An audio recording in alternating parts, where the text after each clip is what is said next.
মাকে ভালোবেসে এই পৃথিবীতে হয়েছে যারা আজ ধন্য,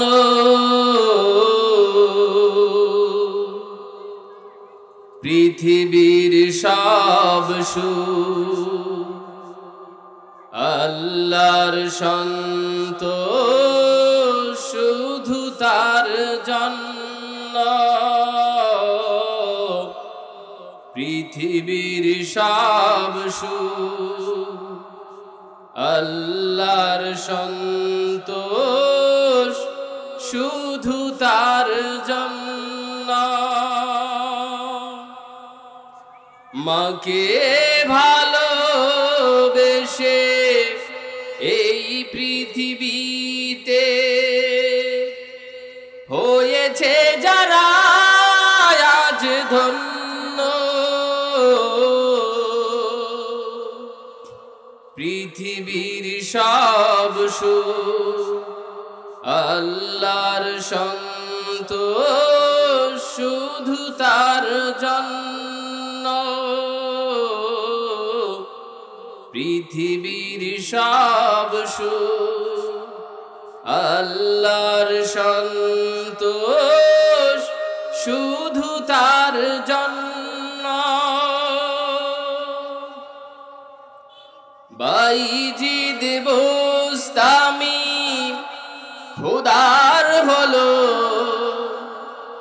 এত প্রিয়, এ যে বার ভালোবাসা দোয়ার কারণে জেনে নিও। বাইজিদ বুস্তামি খোদার হলো এত প্রিয়,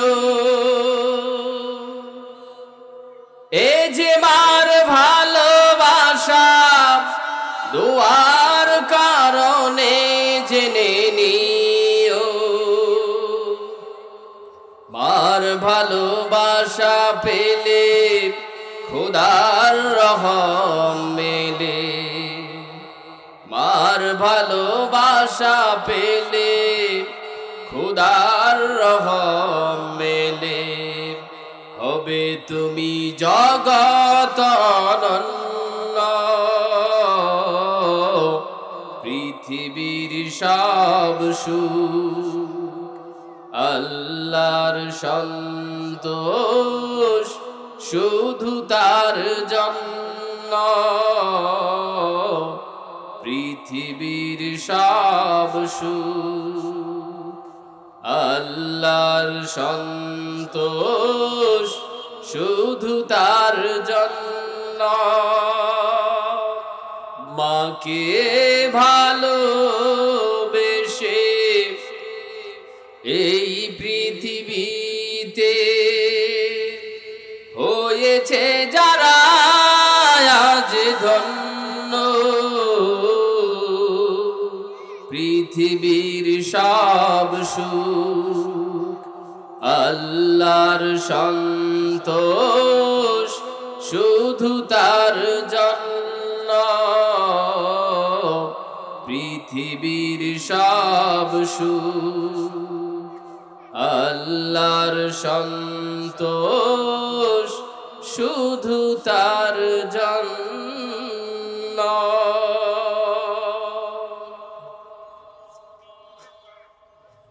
জামিউস সুন্নাহ মডেল মাদ্রাসা গাজীপুরের হাফেজ ছাত্রদের পাগড়ি প্রদান উপলক্ষে আল্লাহ পাকের শেখানো ভাষায় শুকরিয়া আদায় করছি। জবান ছেড়ে দিয়ে সকলেই এক বাক্যে পড়ছি আলহামদুলিল্লাহ। প্রিয় ভাইরা, এই পৃথিবীতে আল্লাহ রাব্বুল আলামিন আমাদেরকে সৃষ্টি করেছেন মানুষ বানিয়ে। আল্লাহ এই পৃথিবীতে আরো অনেক জীব জানোয়ার সৃষ্টি করেছেন। হাঁস বানিয়েছেন, মুরগি বানিয়েছেন, পাখি বানিয়েছেন, গাছ বানিয়েছেন, তরুলতা সব কিছু সৃষ্টি করেছেন কে? আর একটু জোরে বলুন কে? সবকিছু আল্লাহ রাব্বুল আলামিন সৃষ্টি করেছেন। তার মধ্যে আমরাও আল্লাহ পাকের মাখলুক, আমরাও সৃষ্টি। এত কিছু সৃষ্টির মধ্যে আল্লাহ রাব্বুল আলামিন আমাদেরকে মানুষ বানিয়ে সৃষ্টি করেছেন। শুকরিয়া আদায় করার দরকার আছে না নাই? প্রিয় ভাইরা, আমাদেরকে আল্লাহ রাব্বুল আলামিন অন্য কিছু বানিয়ে এই দুনিয়াতে পাঠান নাই, মানুষ বানিয়ে পাঠিয়েছেন। মানুষদেরকে আল্লাহ রাব্বুল আলামিন সর্বোচ্চ সম্মানের জায়গায় রেখেছেন। সুবহানাল্লাহ। এবং সেই মানুষদের মধ্যে আল্লাহ রাব্বুল আলামিন বলছেন, আমার কাছে প্রিয়, ইন্না আকরামাকুম ইনদাল্লাহি আতকাকুম। তোমাদের যাদের মধ্যে তাকওয়া বেশি, তাকওয়া অর্জন যারা বেশি করেছে, আল্লাহ বলছেন তারা হচ্ছে আমি আল্লাহ তাআলার কাছে যত মানুষ আছে এই মানুষদের মধ্যে প্রিয়। আমাদের তাকওয়া অর্জন করার দরকার আছে না নাই? এই মাহফিল থেকে আমরা প্রতিজ্ঞা পূর্ণ হব আল্লাহ রাব্বুল আলামিন আমাদেরকে যাতে আল্লাহ পাক যাতে তাকওয়ার নূর দিয়ে আমাদের সিনাকে ধন্য করে দেয়। জোরে কোন আল্লাহুম্মা আমিন। প্রিয় ভাইরা, শুধু মানুষ বানিয়ে আল্লাহ রাব্বুল আলামিন ক্ষান্ত হননি। মানুষের মধ্যে অনেক শ্রেণী বিন্যাস আছে। ইহুদি নাই, নাসারা নাই, বৌদ্ধ আছে না, খ্রিস্টান আছে না, অন্যান্য ধর্মাবলম্বী অনেক মানুষ রয়েছে। তাদের মধ্যে থেকে আল্লাহ রাব্বুল আলামিন আমাদেরকে যাচাই বাছাই করে আল্লাহ পাক মুসলমানের ঘরে জন্ম দান করেছেন। আবারও কোন সুবহানাল্লাহ। প্রিয় ভাইরা, জন্মসূত্রে আমরা ঈমান পেয়েছি, ধর্ম পেয়েছি। নবী করিম সাল্লাল্লাহু আলাইহি ওয়াসাল্লাম বলছেন, এই পৃথিবীতে যত মানুষ জন্মগ্রহণ করে সবাই কিন্তু ইসলামের ফিতরত নিয়ে জন্মগ্রহণ করে। তার পিতা মাতা তাকে নাসারা বানায়, খ্রিস্টান বানায়, মাজুসি বানায়। বড় হয়ে সে তার পিতা মাতা যেই ধর্ম অবলম্বী হয় সেও সেই ধর্মের অবলম্বী হয়ে যায়। প্রিয় ভাইরা, তাহলে জন্মসূত্রে সবাই কিন্তু ইসলামের ফিতরত নিয়ে জন্মগ্রহণ করে। তাহলে আমরা এই দুনিয়াতে জন্মগ্রহণ করেছি শুরুতেও যেমন এখনো আছি ইমানদার হয়ে, এটা আল্লাহ পাকের দরবারে একটা বড় শুকরিয়া আদায় করে আমরা আবারও পড়ছি আলহামদুলিল্লাহ। প্রিয় ভাইরা, তাহলে ইমানের বড় দাম, ইমান বড় দৌলত। এই পৃথিবীতে যা কিছু আছে, আমরা যখন এই দুনিয়া থেকে চলে যাব আমাদের সাথে এই পৃথিবীর কিছু যাবে নাকি? কাপড় ব্যতীত আমাদের সাথে আর কিছুই কিন্তু যাবে না। সুতরাং এই পৃথিবীর কোনো মাল সামান আমাদের সাথে যাবে না। আমাদের সাথে আমরা যাব আর আমার ঈমানটা যাবে। সুবহানাল্লাহ। প্রিয় ভাইরা, তাহলে ঈমানের দাম বড় বেশি। নবী করিম সাল্লাল্লাহু আলাইহি ওয়াসাল্লাম অন্যান্য নবী আলাইহিস সালাতু ওয়াস সালামের যে মিশন ছিল তার মধ্যে একটা তারও ছিল কালিমার দাওয়াত মানুষের কাছে গিয়ে বারে বারে গিয়ে মানুষের দ্বারে দ্বারে পৌঁছে দেওয়া। ঠিক না ভাই? সুতরাং সেই দাওয়াতের লক্ষ্যে আমার রাসূল কত রক্ত ঝরিয়েছেন, কত ঘাম ঝরিয়েছেন সেই কালিমার দাওয়াত দিতে গিয়ে। প্রিয় বন্ধুগণ, এমন কি একবার তিনি রোকানা নামক একজন মুশরিক, তাকে নবী করিম সাল্লাল্লাহু আলাইহি ওয়াসাল্লাম দাওয়াত দিলেন। তৎকালীন সময়, ওই সময়ে কুস্তির প্রতিযোগিতা হতো। তত্র অঞ্চলের মধ্যে যখন আমাদের দেশে ফুটবল খেলা হয়, আমাদের এলাকায় কে সবচেয়ে বেশি ফুটবল খেলা জানে এটা আমরা জানি না, আমরা কিন্তু জানি। প্রিয় ভাইরা, সুতরাং ওই কুস্তি খেলার মধ্যে এলাকার মধ্যে সবচেয়ে যিনি পণ্ডিত ছিলেন তার নাম ছিল রোকানা।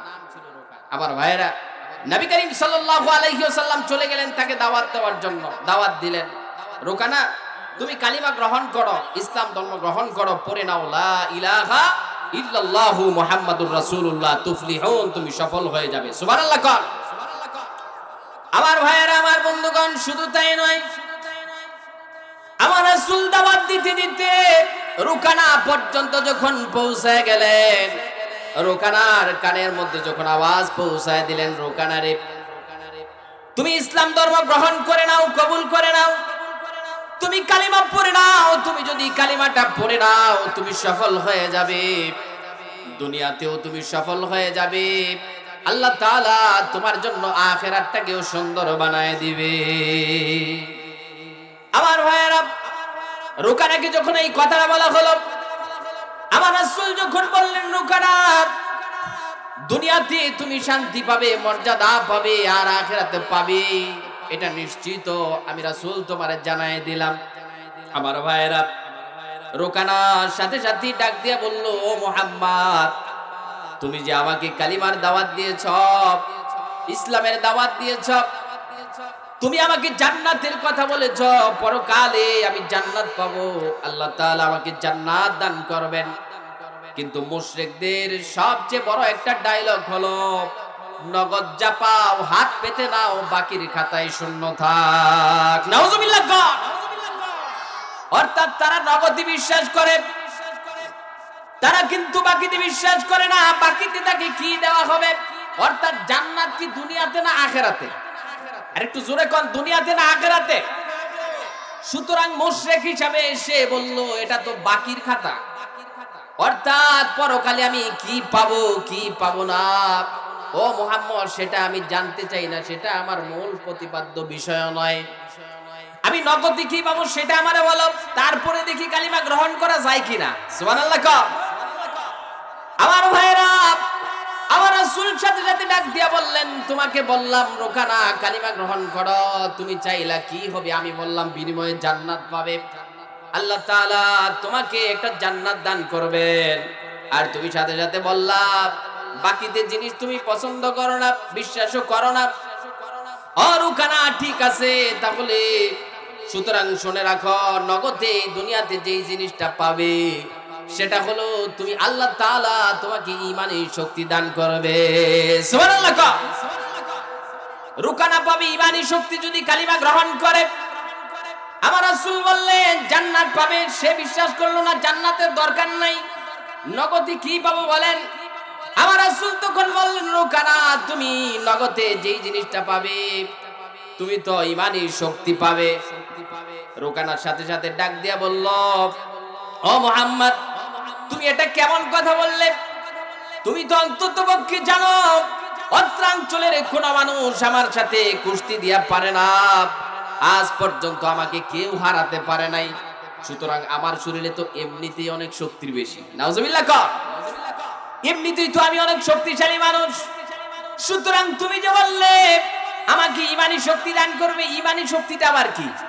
যার মধ্যে ঈমান নাই সে কি ঈমানি শক্তি বুঝে নাকি?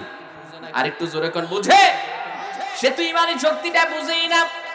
আমার ভাইরা, আমার রাসূল তাকে ডাক দিয়ে বললেন, রুকানা তোমাকে বললাম জান্নাত পাবে, তুমি রাজি হলে না, কালিমা পড়লে না। আবারও যখন বললাম তুমি দুনিয়াতে ঈমানি শক্তি পাবে, সেখানেও তুমি বললে না, এটারও তোমার প্রয়োজন নাই, ঈমানি শক্তি তুমি বিশ্বাসই করতে চাও না।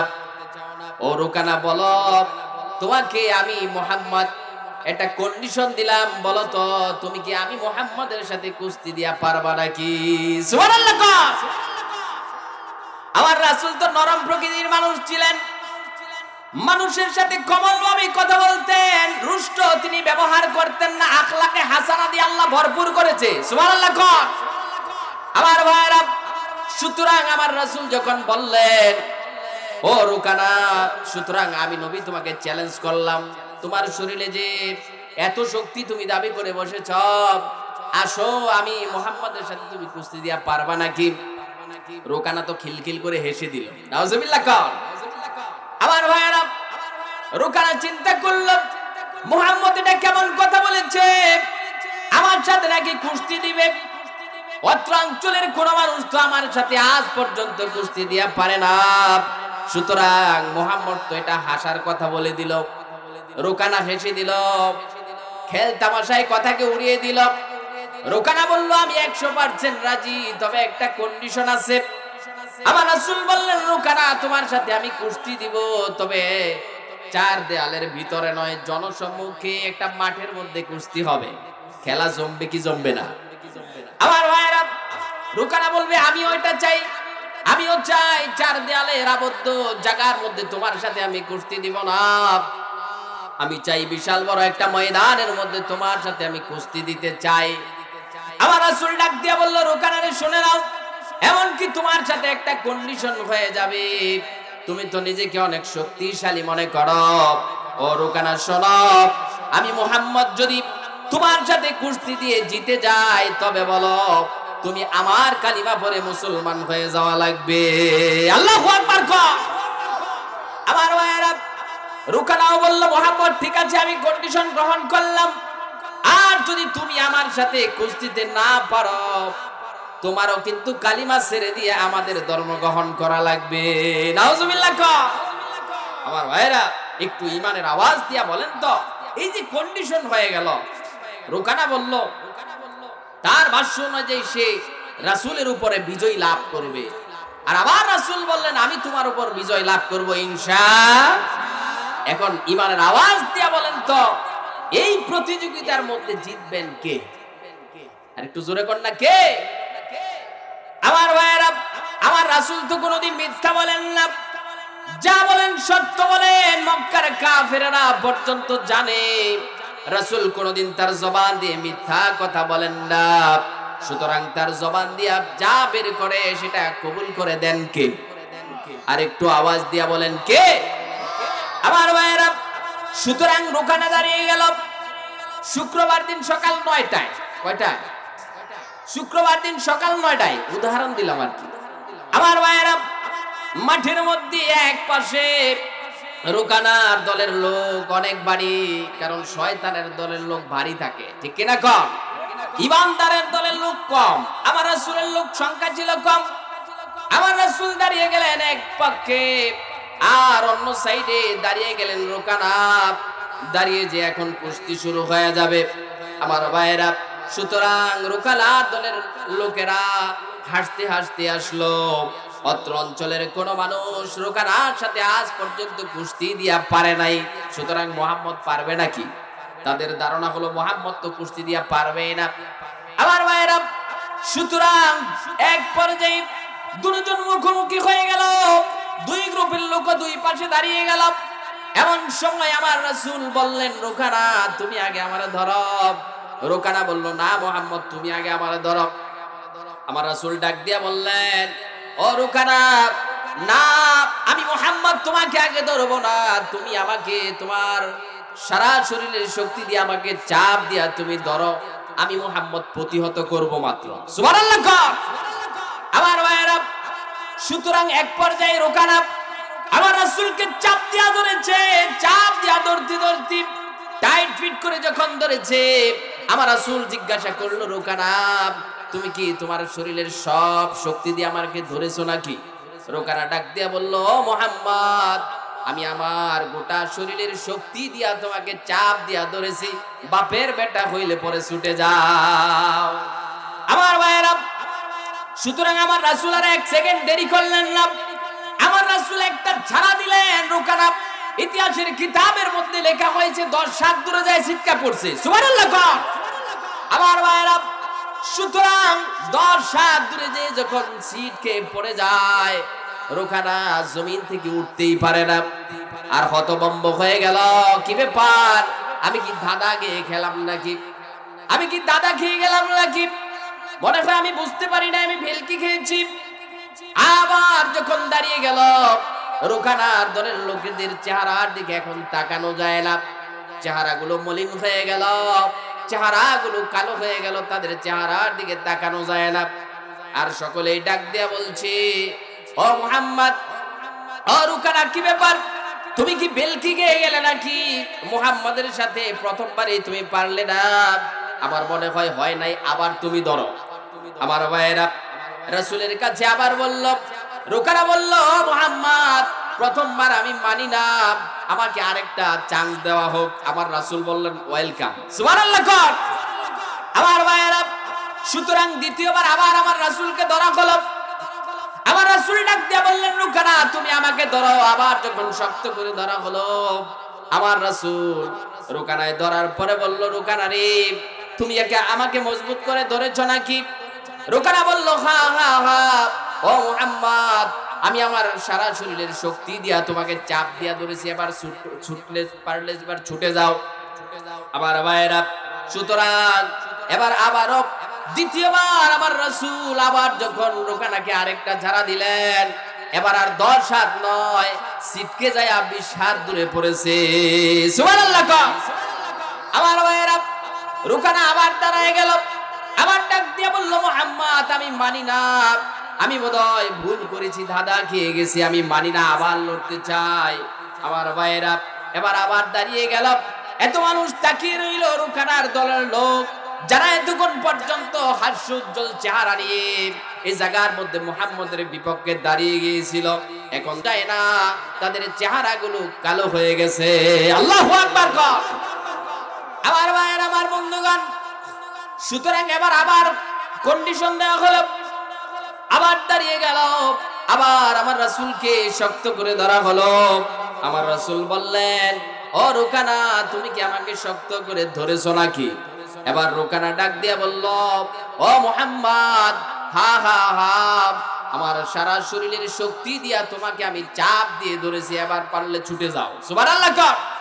আমার ভাইরা, সুতরাং এই কথা বলার সাথে সাথে আমার রাসূল যখন আবার তাকে সিটকা দিয়ে জারা দিলেন, 30 হাত দূরে যায় রোকানা সিটকা পড়েছে। আল্লাহু আকবার কর। আমার ভাইরা, এমনটাই হয়ে গেল। এবার সর্বশেষ ওই যে ইমানদার যারা, তারা রোকানা দলের লোকেরা যারা, তাদের চেহারার দিকে তাকানো যায় না। আর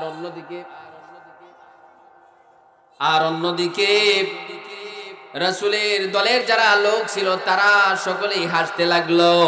আমার ভাইয়েরা, আমার বন্ধুগণ, এবার রোকানা যখন ছিটকে পড়ে গেল, এবার আল্লাহর রাসূল সাল্লাল্লাহু আলাইহি ওয়াসাল্লাম ডাক দিয়া বলল, রোকানা রে, শুনে নাও, তুমি জেনে নাও, বুঝে নাও, আমি যে তোমাকে বারবার ছিটকে ফেলে দিয়েছি, এটা আমার শক্তি না, আল্লাহ প্রদত্ত ঈমানি শক্তি। সুবহানাল্লাহ। আমার ভাইয়েরা, সুতরাং ইমানদারের ঈমানি শক্তি আছে না নাই?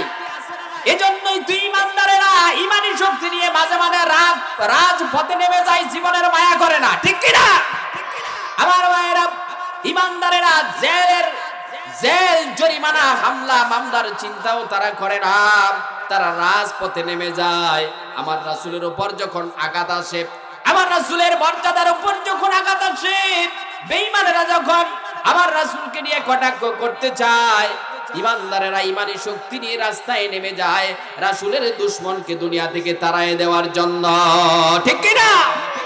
আমার ভাইয়েরা, সুতরাং আমার রাসূল জানায় দিলেন, ও রুকানা, শুনে নাও, আমি যে তোমাকে ছিটকায় দিয়ে ফালিয়ে দিয়েছি, এটার নামই হলো ঈমানি শক্তি।